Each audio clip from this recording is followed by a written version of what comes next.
Good morning mga boss at welcome sa School Hopping. At para sa ating pangatlong paaralan, nandito tayo ngayon sa Universidad ng Pilipinas, Diliman para sa restaging ng dulang The Female Heart. At yan ay sa pangunguna nga ng UP Playwrights Theater. Kaya para malaman natin kung ano nga ba ang kwento ng dulang ito, tara, samahan ninyo ako.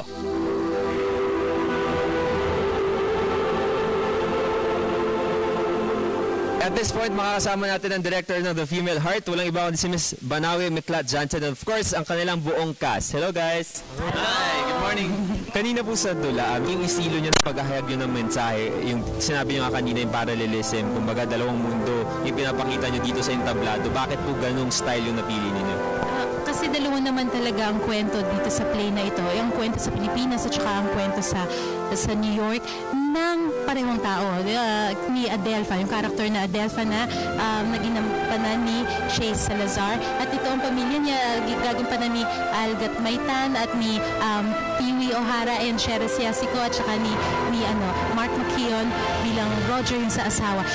Parallel yung characters na magkapatid na Adelpha at Angel at saka yung pagiging maraming parallelism din yung dalawang Roro or Rosario or Roger in the sense na marami silang gustong i-resolve na issue sa sarili nila na linalabas nila dun sa pamamagitan ng mga tao sa paligid nila.